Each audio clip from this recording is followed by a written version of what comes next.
We're coming to you live from the Build 4 Tough Studio. Boomer Esiason and Greg Giannotti. It's Boomer and Gio on the Fan. Simulcast across the country on CBS Sports Network. And wherever you are in the free Odyssey app. Good Thursday morning. Obviously a huge day for the New York Knicks and their stars. Karl Anthony Towns, Jalen Brunson, all eyes on them in a Game 6 in Detroit. Do not want to see them have to come back to Madison Square Garden and play a Game 7 with everybody on edge and sweating and biting their nails and saying, how could we possibly get knocked out in the first round? And take care of business. Play well like you have in Detroit. You don't have to worry about a couple losses from the baseball teams yesterday. Nothing to go crazy about. Mets bullpen, little bit of an issue, but they will be okay. And this Jordan Hudson, Bill Belichick against CBS thing is getting wild as they are releasing statement after statement after statement. We have a statement prepared from Stephen Waldron a little bit later from CBS Sports. He's prepared his own statement. Oh, he's got a statement? I believe he's got a statement, so we'll get that later. But, man, this story, I mean, Al said it right this morning at the warm-up show. When the New York Post decides to get involved, that's when you know you're effed. And they are digging. They were calling her high school classmates and trying to find somebody to talk trash about her. And they found somebody. Good morning, Boomer. Sure. How are you? Good morning. I just want to say maybe the biggest news in sports yesterday was the fact that the Lakers went down to the Minnesota Timberwolves. Yeah, 4-1, brutal. And here's the thing, Dante DiVincenzo and Julius Randle are moving on to the second round. And all I know is that the pressure just ramps up the pressure even more on the Knicks. It also goes to show you that, and I'm not saying that Dallas did the right thing, but it kind of takes some of the, the criticism of the Luka Doncic trade away from Dallas a little bit because they got wiped out, and they got wiped out on their floor. Yeah, I mean, it was bad. I do think that the totality of Luka's career in L.A. is what's going to be the be-all, end-all. But you're right. As far like if the Lakers had gone on to an NBA Finals appearance, then, yeah, that thing would have gotten even worse. So, yeah, a little tiny bit of heat off of Nico Harrison, but obviously the Mavericks are nowhere to be found right now. But, yeah, this was an ugly one. I feel like Luka kind of got the criticism of him not so great. I mean, not so much.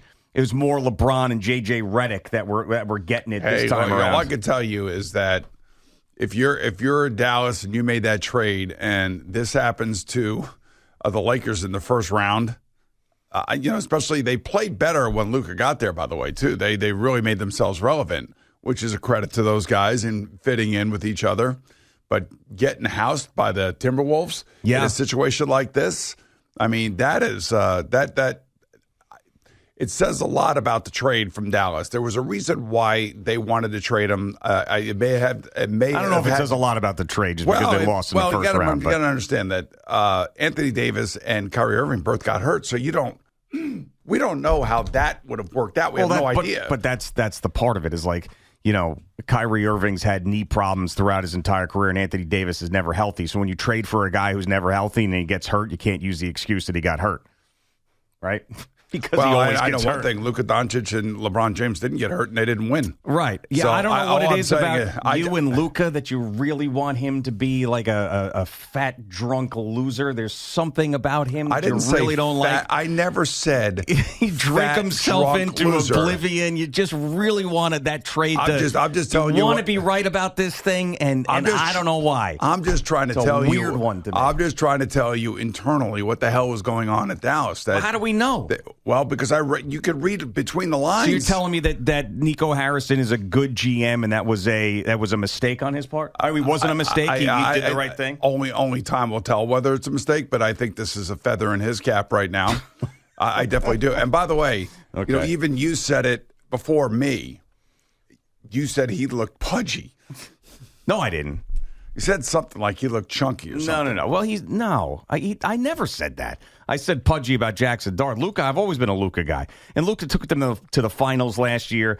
They slapped this team together. I mean, I think every single Dallas Mavericks fan would take him back in a heartbeat. This is a business, and they're canceling season tickets. The entire organization is in a is upside down. Nico Harrison got criticized for like holding secret media sessions and then started talking, and then he was talking in circles. It's a disaster over there. So this might be a tiny it's a disaster in Los Angeles right now.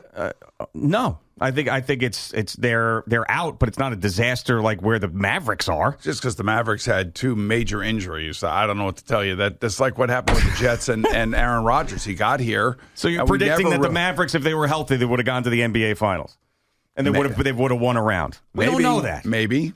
Why do you want that trade to what is it about this thing that you're so hyper focused on that you feel like you have to be right about it? Because it's strange to me. Because you I think keep coming back to it.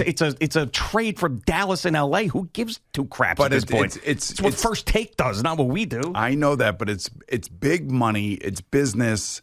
It's interpersonal relationships. Yeah, and they blew it because their fan base hates them now. So that's big money. That's business. They're canceling all season tickets. I mean, just because, and then you say, well, they got hurt. Okay, well, you brought in Kyrie Irving, who's got knees of a 50-year-old, and Anthony Davis, who plays occasionally. And by the way, Kyrie Irving was playing great for the Mavericks. Yeah, okay. Until he blew out his Achilles. Yeah, and you know who was playing great with? Luka Doncic, and they went to the finals last year. And then they traded that guy for a guy who always gets hurt, and then they got hurt. As opposed to investing $345 million in somebody that they didn't think that they could count on. Okay, they didn't think that. Yeah, that's exactly right. Right, and they also made a trade with one particular team and didn't make him available anywhere else, which was, from all accounts, no matter who you are, you evaluate that and say that was stupid. But again, what the Lakers actually show you is just how important it is to have people that can play together, understand how to play off of each other, and not be, I don't want to say selfish, that's probably the wrong word, but they just, LeBron is not what he was 10 years ago. We all know that. I mean, he's a freak of nature. He's a great player, but he's just not what he was 10 years ago. They got wiped out by the Timberwolves. They did. Wiped out. Yeah, 4-1. That happened. At least I can point to the Mavericks and say they had injuries. That's why they didn't make it. These guys didn't have injuries. Yeah, once again, I don't know what it is. You really want to be right about this thing. Like, so much so that it's almost like I love you to death. I'm confused about this one. Do you know how much money this trade cost? No. I'm asking you though. Like, I don't want to talk about the topic anymore. I'm asking you, why are you so hyper focused? Because on this I'm fascinated by the amount of money that this is costing Luka Doncic. Okay, he had the world by the in Dallas. Was going to get a $345 million extension in a no-tax state. And out of the blue, in the middle of the night, they traded him to the highest tax state, and he cannot receive the supermax that he would have gotten from Dallas. I mean, it's amazing how much money it's costing Luka Doncic. That's the thing that I'm really, really, it just blew me away. Well, we should start a GoFundMe for him because I think that he probably needs it. With the career earnings here, let's take a look. The career earnings, and nobody really cares. But I'm just telling you, Gosh. He had a chance to make so much more money, and by trading him, they cost them probably between $130 and $150 million. Okay, that's insane. Yeah. Well, he'll make it up somehow. Yeah, Vlad Guerrero got what? How much? $500 million up front or something? What did Toronto give him? $500 million. Right, up front, guaranteed, and this way the Canadian and Toronto taxes are not involved. Yeah. So let's see. By the end of this current contract in 2026, Luka will be $247 million. And he could have gotten a $345 million extension. Yeah, and he didn't get it, but I still think he's okay. I'm always fascinated by the business of sports, as well as the interpersonal relationships that lead to a trade like this. So that was a good business move by the Mavericks? Only time will tell, but initially the returns on that within their own house are not good. Yeah. I will admit that. I totally admit that. But I also know that for some reason, they royally screwed him. For some reason. And I don't know what that reason is. Why would a team do it? Yeah, I don't know. I mean, that's the part that fascinates me. They thought that they were going to go in a different direction, make a trade, and maybe they didn't believe, even though they took them to the finals last year. I mean, they did go to the NBA Finals. Something with happened. The guy. Something happened. Yeah, okay. Well, they moved on from him. He's on the Lakers now, and now they're out. But they got blasted. Okay, but I mean, I still think every Maverick fan would take Luka Doncic back right now, and they would. What are the chances that the Knicks and Timberwolves could be meeting the championships? 0. Okay. That would be amazing. 0% chance. Yeah, and if they did meet in the finals, we'd open up with Luka Doncic, I'm sure, because you can't get off it. Knicks Game 1 finals. Hey, I just want to go back to all the funny the reason I'm talking about Luka Doncic this morning is because they got housed. Yeah, I know. They got housed. No, the reason you're talking about they got housed because by Julius Randle and Dante DiVincenzo and Ant-Man. Yeah. I mean, and Rudy Gobert. They got housed. Right. They certainly did. The LA Lakers, and the Lakers are one of those teams. In their building, they got housed. Yeah, they did. I mean, hey, all those celebrities there. Come on, Luka, let's go. You know, it was also getting housed in their own building. The Knicks. Yeah, that's right. Yeah. Well, they got it. They got to. Now they got to answer back tonight. They put themselves. And by the way, your man Cade Cunningham is guaranteeing they're coming back for Game 7. My man. He's not my man. Well, you like him. I mean, I thought that no, I think he's a good player. How could you not? That's what I'm saying. I'm there with you, but you've been pointing out just how dominant he's been. I have not necessarily done that. I don't think. I just think he's been really good. I did say before the series when you said that the Knicks had the best top 3 players on the court. I did fight back on that and push back on that and said I don't think so. I mean, I think Cade Cunningham's got to be in that conversation. But no, I'm not. I mean, he annoys me because he's good and effective and could easily take this team to the next round, the Detroit Pistons, if he keeps playing like this. Better not let that happen. Yeah, well, if that does happen, then... If that does happen, all hell's going to break loose around here. But will it? You know, that's really the question. So, Jim Dolan is... He's expecting to go to at least, I would think, after what they did and the amount of money that they've spent. Yeah. With the extension for Anunoby, with the trade for Karl Anthony Towns, the contract for Jalen Brunson. I mean, they're spending a lot of money, and I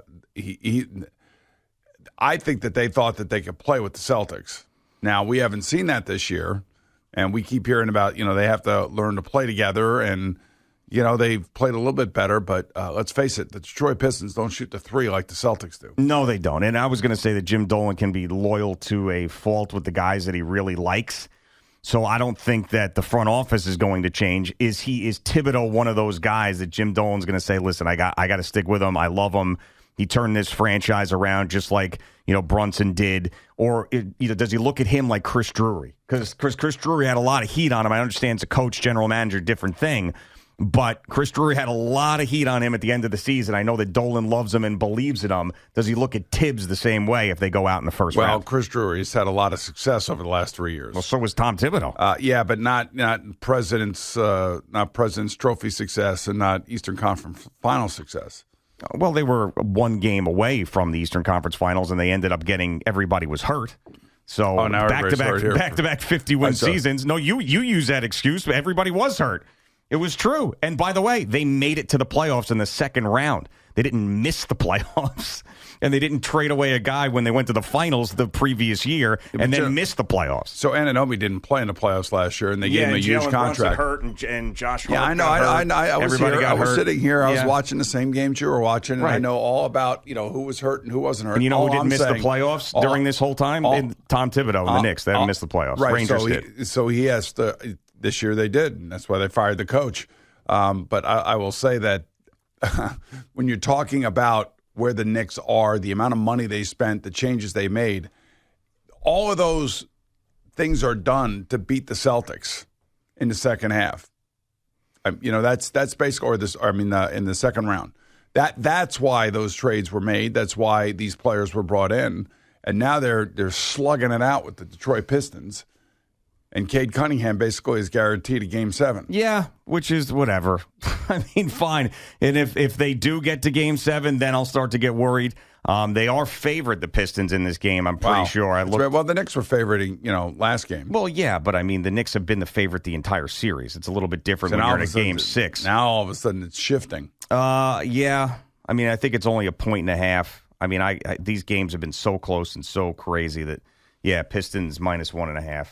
I mean, that's the crazy thing. Like, not one of these teams has exploded on the other team. Maybe the Knicks in game 1 towards the end, but every other game has been like within a bucket or two. Well, yeah, because the physical nature of it and banging into each all other. All these other teams, man, even like Houston, they killed Golden State last night. Yeah. I mean, why can't the Knicks do that? Well, because I think they are facing a little bit of a tougher team. They're facing a top 5 defensive team in the league. I think that has something to do with it. The Pistons every single night bring defense. These other teams do not. You think the NBA offices make a call to the refs tonight? I hope so.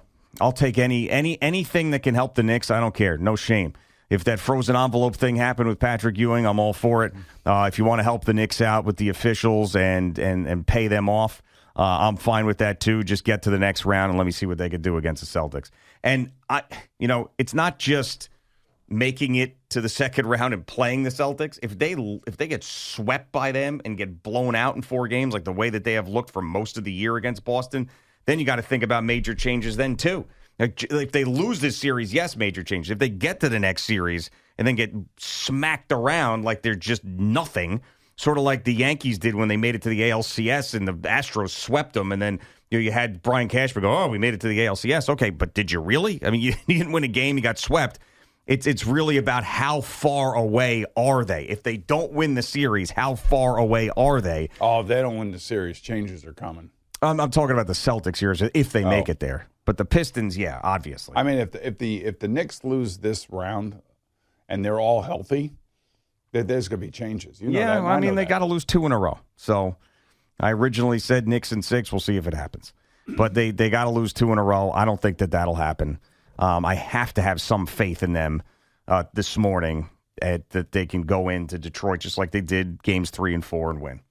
Because, I mean, Game 7 back at the Garden, yeah, that would be – everybody would – the energy that would be in that building would not be positive. It would be tentative. Yeah, just totally like – Now, Jim Dolan would love that because that would give him another home game. Sure. And they'd make even more money. Yeah, but – I mean, that's kind of like what you want when you're an owner. You want a full 7-game series. If you can guarantee that you win it. Yeah. Because you'd rather, because you don't know what's going to happen in the future – guarantee yourself 2 more home games in the next round as opposed to guaranteeing yourself 1 more home game in the first round and not knowing if you're going to get the other ones in the second round. Well, the interesting, if the Knicks lose this game and they have to come back home in a Game 7, then they don't get that extended rest, and maybe Boston will be off a little bit. Because they'll be off like 2 weeks or something.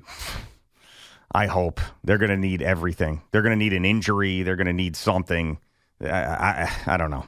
I mean, I hate to think that way, and I want to be able to have so much faith in this team that has shown flashes, but hey, maybe today will be the rocking chair game for them, and then we're thinking, I'm not even thinking that. Maybe it will be. I mean, it hasn't been the entire series. Maybe it is. Give us a reason to believe. Something happens at halftime because they come out and they play that third quarter, and it's like they're sleepwalking. That's been a Thibs thing for years now, even prior to Towns getting here. It's just been weird. Like just with Julius Randle teams, they were always brutal in the third quarter. All right, Boomer and Gio on the Fan and CBS Sports Network. Just getting started. Jerry's got a sports update for you. Just a couple minutes. And weather brought to you by